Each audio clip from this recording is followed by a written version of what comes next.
Olá, bem-vindos a mais um Prevcast. Hoje vamos falar de um tema que exige um olhar muito cuidadoso dos pais e responsáveis. Vamos falar sobre prevenção de acidentes na infância. E para conduzir esse tema, temos hoje aqui a presença da doutora Lourdes Cogo, que vocês conhecem, é pediatra, cofundadora da Previna, e juntas nós vamos receber o nosso convidado especial de hoje, Dr. Rodrigo Genaro. Bem-vindo, Dr. Rodrigo, que bom ter você aqui. Obrigado, muito obrigado pelo convite. Estava esperando ansiosamente para poder falar aqui. Para mim é um prazer e uma honra. Então, Rodrigo, prazer e honra é nosso poder recebê-lo para falar desse assunto realmente muito importante para todas as famílias. E nós vamos conversar sobre isso. E hoje o bate-papo vai ser muito bom, mas antes de começar, quero apresentar para vocês o Dr. Rodrigo.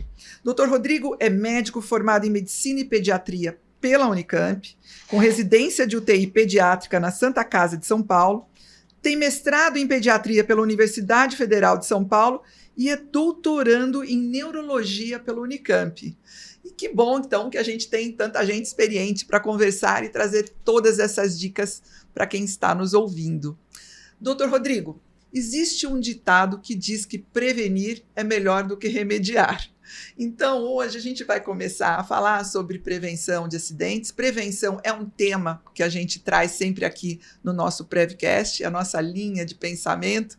Então, nessas dicas de hoje, eu acho que a gente podia começar pela chegada mesmo do bebê na casa. Vamos começar lá do comecinho. O que a gente pode fazer, doutor Rodrigo, para preparar o ambiente para a chegada de um bebê, de uma criança? Então, acho que o primordial é que quando a gente pensa no onde o bebê vai estar, a primeira coisa que a gente pensa é o berço, né? E existe uma cultura muito grande de fazer com que o berço seja uma cama, seja um ambiente, hoje em dia, instagramável para que a criança fique dentro, né? E o que todas as sociedades de pediatria do mundo inteiro recomendam é justamente o contrário. O berço da criança tem que ser uma coisa monástica, tem que ser uma coisa com a criança, um colchão, um lençol bem firme, amarrado, e mais nada, né? Então, os kits berços, os enfeites, as almofadas... Se tem um dinheiro que é mal gasto, é com isso. Porque eles na verdade, vão atrapalhar o sono da criança, eles aumentam a chance de sufocamento e aumentam a chance de morte súbita do lactente, que é o que a gente quer prevenir nesses casos. Então, o berço da criança ele tem que ser uma coisa sem absolutamente nada dentro do berço que não seja a criança. Tem que ser um colchão firme, não um colchão duro, e também não pode ser um colchão fofo que você aperta e ele afunda com facilidade. Você tem que usar um lençol amarrado, né, como eu disse, agarrado a esse colchão. A criança ela tem que ficar, então, de preferência, na parte mais de baixo, então encostando os pés na grade do berço, porque geralmente, principalmente os bebês pequenos, eles costumam escorregar do berço e isso pode fazer com que eles rolem e virem durante o sono. Então, quando a gente coloca a criança com o pé encostado, a chance dele virar é muito menor. Né? Falando em virar e pezinho encostado, existe uma posição para colocar esse bebê para dormir, deitado, de lado? O consenso de toda a ciência do mundo é que a criança tem que dormir de barriga para cima. Tá? Ah, mas ela tem refluxo, é de barriga para cima. Ah, mas ela tem um problema no coração, é de barriga para cima. Ah, mas não existe outra posição que não seja a posição de barriga para cima. A posição de lado, ela não é mais recomendada, e de bruços, ela não traz nenhum benefício, pelo contrário, ela aumenta a chance de morte súbita. Aí você pode perguntar, mas meu filho não dorme de jeito nenhum. Então, assim, a gente sabe que a gente tenta fazer o melhor para as crianças, mas tem coisas que a gente não controla, né? O meu filho mais velho nunca conseguiu dormir de barriga para cima. Aí o que você faz? Fica acordado um tempo maior para ficar olhando para a cara dele, entendeu? É o que tem, certo? Mas a gente sabe que o que é melhor é ficar de barriga para cima. E antigamente não era essa a recomendação, né? Então, de novo, a gente fala, né, doutora Lourdes, da evolução da ciência, os aprendizados, os conhecimentos que com o tempo... Então, a gente tem que tirar alguns mitos, né, algumas crenças antigas, porque a ciência traz uma nova informação para a segurança do bebê. Que bom. É isso. E tem aquela coisa, né, de que a criança tem que dormir toda agasalhada, toda embrulhada. Também não é mais isso, né? A gente sabe que a criança tem que dormir num ambiente confortável. Então, se você tem ar-condicionado, use o ar-condicionado para o bebê, né? Se você tem bons ventiladores, se você tem como abrir as janelas para circular o ar, faça isso. A criança tem que dormir confortável, né? E hoje em dia, a gente não pede para cobrir mais, antes a gente charutava a criança. Pegava a criança, enrolava e deixava ela parecendo uma múmia. Isso não é mais para ser feito, né? Isso atrapalha também, pode aumentar a chance de refluxo. Isso traz um monte de outras complicações. Então, a criança tem que estar livre dentro do berço, mas confortável e segura, né? O mais importante é o seguro. E é isso. Não tem que ter bichinho dentro do berço, não tem que ter travesseiro, não tem que ter colcha, não tem que ter absolutamente nada. É a criança, infelizmente, né, para desespero das fotos que vão aparecer nas redes sociais, é a criança, o berço e mais nada. Mas aí a decoração pode ir para para parede, para poltrona, não necessariamente para dentro do berço. Isso que vai fazer fora do berço fica a critério da imaginação das famílias, mas o que está dentro do berço é monástico, é uma coisa muito, muito simples. E doutora Lourdes, também, alguma dica para chegada do bebê, para prevenir, para a segurança maior desse bebê? Então, eu acho que só complementando, né? Tem muito hoje em dia essa questão de colchão anti-refluxo, né? Vou comprar um colchão anti-refluxo. Não sabe nem se o bebê vai ter refluxo, não vai ter. E até porque colchão anti-refluxo, alguma coisa, não resolve o refluxo. É para comprar colchão anti-refluxo? Não. Pela razão até que o doutor Rodrigo falou. O que é? A criança, ela se coloca um nível um pouco mais alto, a cabecinha aqui, a criança vai escorregando, né? Então, não é para colocar colchão anti-refluxo, travesseiro anti-refluxo, nada anti-refluxo. Vamos partir do princípio que a criança não vai ter nada. Por que a gente parte do princípio? De que ela vai ter alguma doença. E uma outra coisa também, complementando o que você falou, a questão da criança não pode ser muito agasalhada, né? Isso também pode a criança passando muito calor também pode contribuir para a morte súbita. Então, tudo tem que ser dentro de um bom senso. E como a gente pode saber se a criança está muito aquecida ou não? A gente usa o nosso conforto térmico como referência? A gente tem algumas questões práticas, né? Então, assim, a primeira coisa primeiro você precisa entender o bebê. O bebê vai ter bebê mais calorento e bebê mais friorento. Isso é uma coisa que é individual. A segunda coisa se está suando, se você tirar a roupa e a criança está empapada de suor, tá demais, né? Então, isso já parte desse princípio. Uma outra regra prática é pensar assim, você está num ambiente e você está confortável com uma camiseta e uma bermuda ou uma saia, o recém-nascido, você vai botar mais 2 peças de roupa, tá, a mais do que o adulto está usando. Se a criança já é um pouco maior, já passou dos 3 meses, você vai botar 1 peça de roupa a mais. Então, é uma regra mais ou menos prática. Existem algumas tabelas, existem algumas referências aí que a gente pode achar na internet de maneira bem simples, em que mostra lá, de um lado a temperatura e de outro as peças de roupa da criança. Mas, basicamente, seria isso. E aí, a gente falou do berço, né? E continuando, agora esse bebê já está saindo do berço, ele já está explorando a casa, começou a engatinhar. Que cuidados que a gente pode ter para ter uma casa mais segura? Bom, quando a criança começa, principalmente, né, a engatinhar, quando ela deixa de ser tão dependente dos pais e começa a se locomover sozinha, então a primeira coisa que ela vai fazer é rolar. Então, se a criança por volta dos 2, 3 meses começa a rolar, a primeira coisa que tem que pensar ela não pode ficar sozinha na cama, por exemplo, que é muito comum. Você está trocando, está fazendo alguma coisa da casa e coloca a criança em cima da cama para fazer as suas coisas, né? A partir do momento que ela desenvolve essa habilidade, isso tem que acabar, porque senão ela pode rolar para baixo da cama e cair, né? Depois disso, quando a gente pensa na criança um pouco maior, aí com 6, 7, 8 meses, em que ela começa a sentar e engatinhar, ela já tem um pouco mais de independência, ela vai explorar a casa.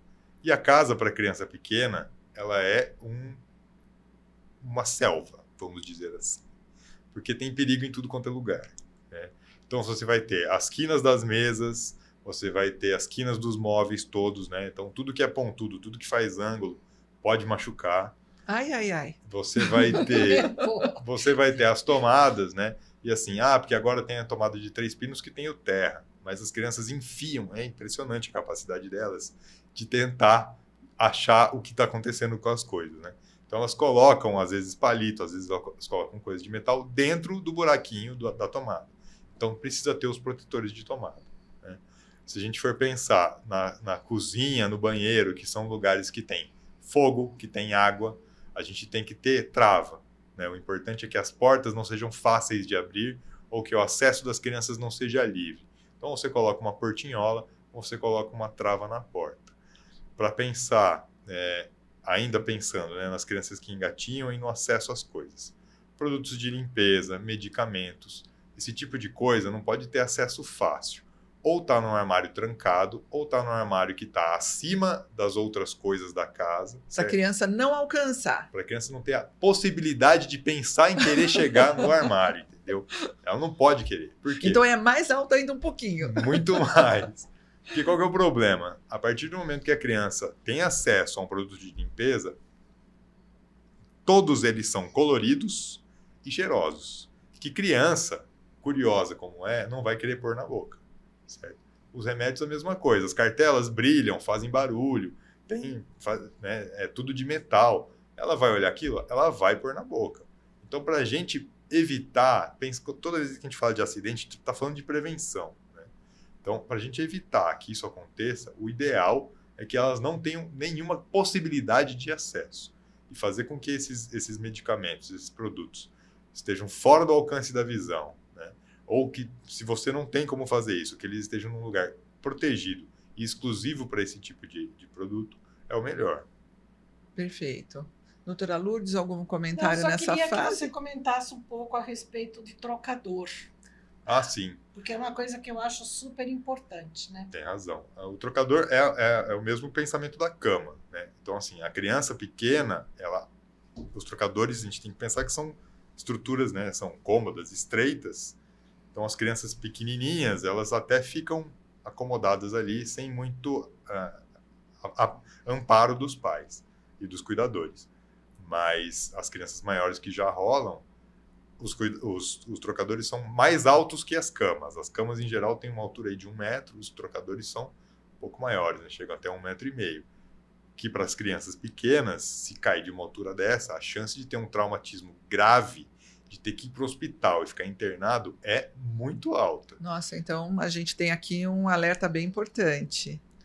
Então, o trocador merece atenção dobrada. Trocador significa adulto junto, sempre. E às vezes o adulto vira para pegar alguma coisa, já aconteceu. Então, eu pessoalmente não gosto de trocador. Porque os acidentes acontecem em frações de segundos. Sim.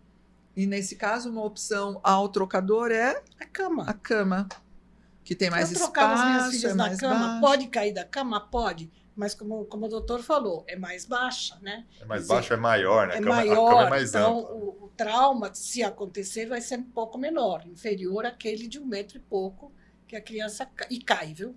Cai. Cai. E a criança começou a engatinhar e a andar. Eu queria que o senhor que você falasse aqui pra gente sobre andadores. Bom, andador é uma coisa que devia ser proibida de vender. O andador tem vários problemas, né? O primeiro deles é que você não está ajudando a criança a aprender a andar. Então, existe uma sensação falsa de que ele vai acelerar o processo. Isso, exato. Então, as famílias acabam comprando falando, putz, a criança está ficando de pé, é hora de pegar o andador para a criança aprender a andar. E ao contrário. Por quê? Porque o andador, primeiro, ele deixa a criança suspensa, né? Então, para quem não conhece, o andador geralmente é um círculo de plástico, a criança fica no meio, com uma fralda de plástico em que ela fica sentada. E na grande maioria das vezes, a criança ainda é muito pequena e ela não consegue apoiar o pé no chão para fazer o andador andar. Ela bate com a ponta do pé. E ela fica literalmente parecendo um boneco lá dentro. Então ela não tem equilíbrio, ela não tem força, ela não tem firmeza das pernas. E para o processo de andar, para o processo neurológico, a gente aprender, o ser humano aprender a andar, ele precisa ter o contato do pé com o chão, ele precisa entender a força que a perna precisa fazer, ele precisa entender o movimento que a perna tem que fazer, né, de tirar um pé do chão e manter o outro. Esse tipo de coisa o andador tira completamente. O segundo problema maior é que o andador, ele desprotege a parte superior da criança. Ele deixa a criança totalmente desprotegida. E o que acontece com enorme frequência é que a criança está lá correndo com o andador, né, batendo o pé no chão, e o andador tem rodinha, então ele desliza pela casa, encontra um obstáculo, encontra um batente de porta, encontra um brinquedo, o andador trava e a criança cai de cara no chão. Então, assim, pode acontecer de machucar a boca, pode acontecer de quebrar dentes, tem criança que já tem dente nessa faixa, pode acontecer de quebrar nariz, pode acontecer de bater a testa. Então, o andador é um produto perigoso para as crianças. É um produto que não traz nenhum benefício neurológico, não traz nenhum benefício no desenvolvimento da criança e pode trazer esse tipo de acidente. Então, na minha opinião e na opinião de vários profissionais com quem eu já conversei sobre isso, o andador devia ser proibido de vender porque ele não tem nenhum benefício. Não, tem uns andadores, esse tradicional realmente deveria ser abolido, né? Não sei por que ainda existe. Mas tem uns andadores hoje em dia que a criança fica em pé e ela empurra, e ela vai dando os passinhos dela. Esse pode ser utilizado, mas cuidado também, porque tem alguns que vão correndo e a criança também não tem condição de acompanhar. O andador vai, a criança fica. O andador vai e a criança fica no chão. Mas esse que você colocou realmente é um não perigo. Deveria. Esse é um risco total. Não deveria. Ou seja, além de não deixar a casa mais segura, os pais ou os responsáveis que trazem esse tipo de elemento para casa, na verdade, estão criando momentos de risco para o bebê. Para o bebê, sem dúvida. É isso, a casa já tem, né, as suas peculiaridades, ele já tem as coisas que podem causar acidentes, você está botando mais um elemento. Exatamente isso. E o que mais? E vamos falar, então, na mesa. Agora a criança ficou um pouco maiorzinha, ela vai começar a comer. A gente podia falar um pouquinho aí dessa fase? Como a gente prevenir acidentes e que tipo de acidentes podem acontecer nessa fase? Então, nas crianças que estão comendo, a primeira coisa é o cadeirão, né? O cadeirão tem que ser próprio para a idade, ele tem que ter cinto, né? Ele não pode ser aquelas cadeiras que a gente vê muito em restaurante, que a criança fica sentada, sem nada de apoio. Então, tem que ter um apoio. Os talheres têm que ser os talheres adequados, então não adianta querer dar um garfo e uma faca para criança de 6 meses, 7 meses. Tem que ser o talher de plástico ou de um produto similar, que tenha segurança, que não seja tão pontiagudo, que não seja tão cortante. Então é importante verificar também os selos, né, enfim. Sim. Tudo que é autorizado, que é liberado pelo Inmetro, a gente tem uma garantia mais tranquila. Procurar também aqueles que não têm BPA, né, o bisfenol A, que é um tipo de plástico que pode causar algumas alterações hormonais. Então, isso é bastante importante. A gente lê isso na composição do produto? Isso. A maioria dos produtos hoje que são feitos de plástico, quando não tem bisfenol, tem um símbolo bem grande falando bisfenol, livre de bisfenol, bisfenol free, né? Então, isso é bem fácil, bem marcado nas embalagens. O básico, prestar atenção na comida, né? Que isso vale também para o banho, né? A gente tem que tomar cuidado com a água que a gente vai botar na banheira, a gente tem que tomar cuidado com a comida que a gente vai pôr na boca das crianças. Então, testar na gente mesmo se a comida está muito quente, tá certo? Porque senão vai causar queimadura de língua, vai causar queimadura de boca. E aí, pensando até no ambiente em que a criança vai estar comendo, tomar cuidado para que ela não tenha acesso, por exemplo, à toalha da mesa. Porque nessa idade em que eles põem tudo na boca, em que eles puxam tudo, pegam tudo e jogam tudo no chão, a primeira coisa que eles fazem é pegar a toalha e puxar.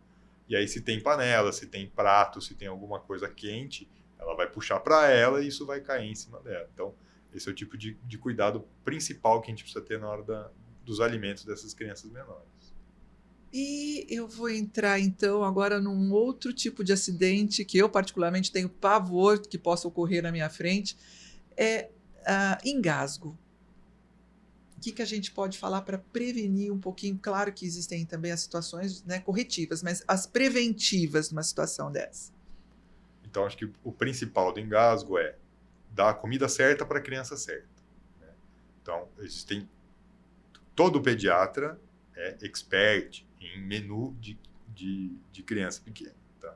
Então, a gente sabe falar para as famílias qual é a consistência correta. Então, as crianças muito pequenas é a papa, é a comida amassada. Não adianta querer ficar forçando uma consistência diferente. Quando você vai fazer a criança depois, né, com 7, 8, 9 meses que já tem dente, você pode passar por o que a gente chama de consistência granular, que é como se fosse o arroz um pouco mais empapado, tá certo? E depois de 1 ano é que a gente dá a comida com a consistência da família.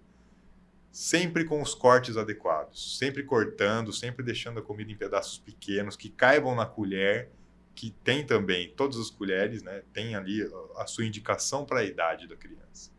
Quando a gente vai fazer uma outra metodologia de introdução alimentar, que chama BLW, em que a criança participa mais e pega mais, encosta mais no alimento, pega às vezes até o alimento inteiro, você tem guias na internet, você tem guias aí nos consultórios, que mostram como você deve fazer o corte. Então, as frutas como devem ser cortadas, os legumes, sempre evitar os alimentos redondos, porque esses alimentos redondos, a criança tem uma facilidade muito grande de colocar para dentro da boca, e eles literalmente entopem a passagem de ar, né? Então, se você vai pensar em fazer um método de introdução alimentar mais ativo da criança, é fazer sempre o corte adequado para o alimento que você está dando, tá? E para as crianças um pouco maiores, aí o engasgo é... Por que as crianças grandes engasgam? Porque elas querem comer, sair correndo e comer e fazer 50 coisas ao mesmo tempo. Primeira coisa, tirar a tela, né? Criança que come com tela tá errado, né? Eu entendo que a dinâmica da vida moderna hoje em dia é muito difícil você não usar a tela em algum momento, mas o momento da alimentação é um momento que tem que ser assim, muito especial, por vários motivos, mas principalmente porque pode engasgar. A segunda coisa é, a criança, como eu disse, está fazendo várias coisas ao mesmo tempo. Começa a rir, começa a querer correr com comida na boca. É aí que acontecem os acidentes, né? Então, as crianças grandes têm que ensinar, parceiro, tem que ficar sentado para comer. Concentrar na comida, na alimentação, nesse momento. O momento da refeição é um momento diferente dos outros. É um momento em que a gente tem que estar focado naquilo, de preferência com todo mundo ou com a maior parte das pessoas na mesa, certo? Para a gente poder participar. Refeição é um momento, é uma experiência, para usar uma palavra compartilhadas de preferência. Exatamente. Voltando um pouquinho nessa criança que já está se movimentando, ela está comendo, ela está circulando na casa. Quem mora em prédio, proteção. O que a gente pode falar sobre isso, doutora Lourdes? A proteção de dentro de casa para fora é super importante. Lembrar, como o doutor Rodrigo colocou, a criança que já começa a engatinhar, começa a ficar em pé, todos os objetos de maior risco têm que ficar em cima, no alto. Não é? Quando a criança é maiorzinha, ela já vai observando, o movimento do adulto, o que o adulto está fazendo. Ele está escondendo aquele medicamento lá em cima. Ele está vendo absolutamente tudo. Quando ele começa a ficar em pé, o que ele vai fazer? Ele vai arrastar uma cadeira até aquele móvel. Aí ele vai começar a escalar a cadeira, né? Escalar a cadeira para subir no móvel. Ele já vai planejando. Sim, com certeza. Então, aí ele já começa a subir nas coisas. Sobe na cadeira, sobe na mesa, sobe no sofá. Se o sofá está perto, próximo da janela, ele vai ter a curiosidade de olhar para baixo. Isso é uma causa absolutamente frequente também de acidente. Então, é necessário colocar tela em todas as janelas. Muitas vezes a gente encontra famílias, a criança tem 1 ano e 1 ano e pouco, eu vou colocar, mas você vai colocar quando, Jesus? Quando a criança nasce, já tem que colocar, porque o tempo passa muito rápido, né? E a gente não percebe que a criança já tem as condições de maior risco. Tela nas janelas, tela nas escadas, ao lado das escadas, tem que colocar um portão nas escadas, não vamos esperar a criança cair para depois a gente tomar atitude. E essas redes que a gente coloca nos apartamentos, elas também precisam estar bem fixadas, não é? Tem que verificar não adianta só colocar, tem que ver se elas estão justas, não era isso que elas você não podem estava ter comentando? folga, exatamente, elas não podem ter folga, né? Então elas têm que estar bastante rígidas, né? Elas têm que ter pouca flexibilidade, e elas têm que ser trocadas periodicamente. E cada fabricante tem lá o seu tempo de troca, mas em geral entre 1 a 3 anos. Isso é uma coisa que a gente acaba fazendo muito pouco, né? A manutenção das redes. Então, Acha que tá ali, tá seguro. Para sempre. Né? E não é bem assim. E não é uma coisa para sempre, exatamente. Só voltando um pouquinho na questão do engasgo, né? Acrescentando mais situações de engasgo, quando a criança começa, mesmo no berço, quando a criança é pequenininha, se nós deixarmos objetos pequenos no berço para algum descuido, de um brinquedo, alguma coisa assim, ela vai pegar e colocar na boca, porque é a fase oral da criança, tudo que ela vê põe na boca. Então, ela vai colocar na boca e pode acontecer o engasgo.